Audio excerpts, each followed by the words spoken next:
What was it like leaving your guys last week? It was tough because you felt like it could be the end, could be closure to what we had together this year in what was shortened, but at the same time, there's a lot of investment, a lot of time that we spend with one another. So, yeah, I believe it was tough. There's a lot of unknowns and mystery, but there were a lot of long faces last couple of days. I bet. So what did you say to them about moving forward? I imagine they had a lot of questions. Yeah, well, I think it was progressional. From the time that we got done on Wednesday night to and that being this Vanderbilt students left campus, and then Thursday it was our suspension, and then it became more and more. So we got to the point on Friday where we had a final meeting, and then we went out to dinner together, and then Saturday, Sunday, and Monday were exit meetings, and so got to spend about a half hour with each kid before they left campus, and just kind of move forward. Yeah. What have you been told, if anything, by the NCAA about eligibility moving forward? I know there was an extra year that was granted, and there's a lot of logistics to be worked out there.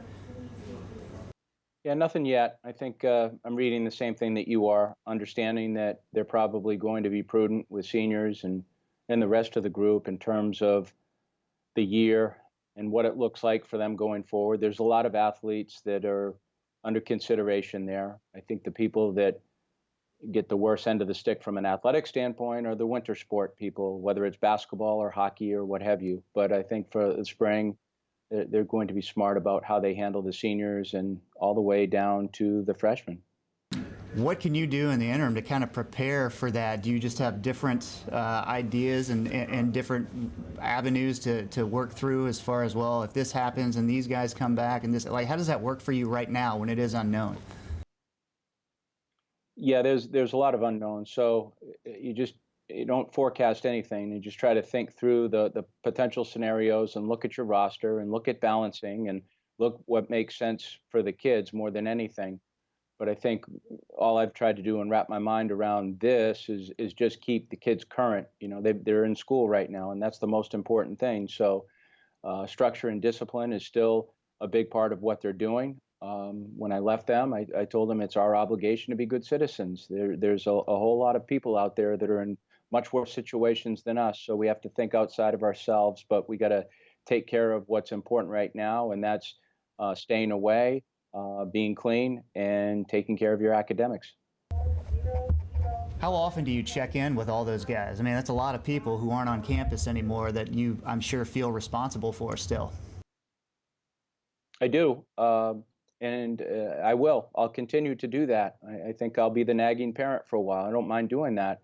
They have parents at home and they have family at home, but at the same time, while they're here, I think it's my opportunity to provide a little bit of structure when I can, and I think they can use this time and not let it paralyze them. Let them grow from this opportunity right here, whether it's to become a better student, whether it's to get in better shape, whether it's to read more, whether it's take advantage of your family time, and whether it's to reflect. I think reflection is very important for all of us to understand what we have and what we potentially lost. But as I told them also, you got to keep things in perspective. There's people going to funerals today. There's people that have lost business. There's people that um, are not getting paid anymore. We just had a tornado 2 weeks ago, and there's some people in some rough shape right now. So our situation is not that bad.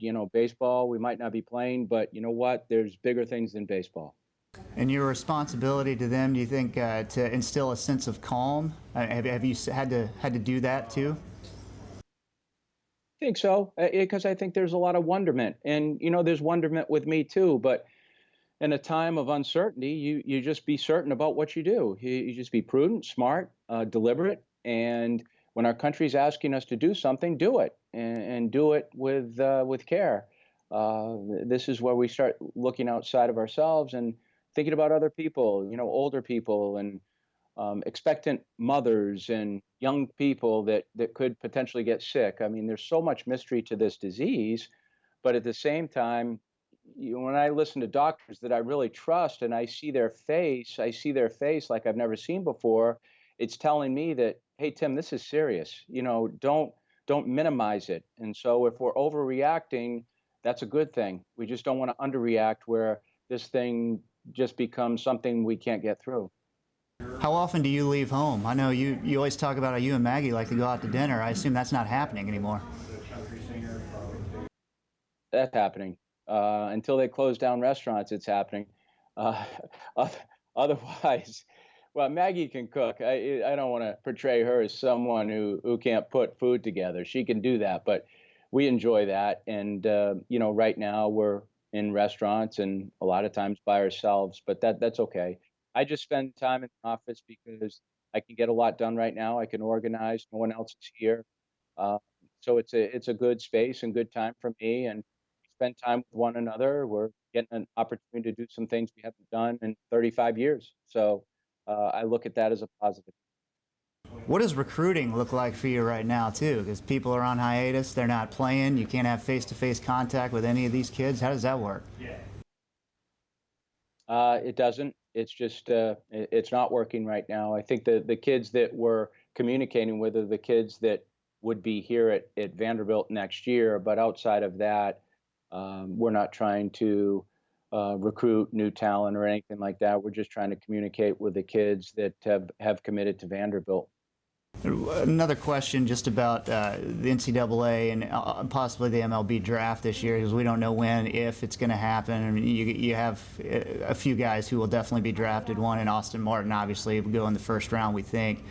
What have you been told by anybody, Major League Baseball, how that's going to work, what some possibilities are? Do you have any idea?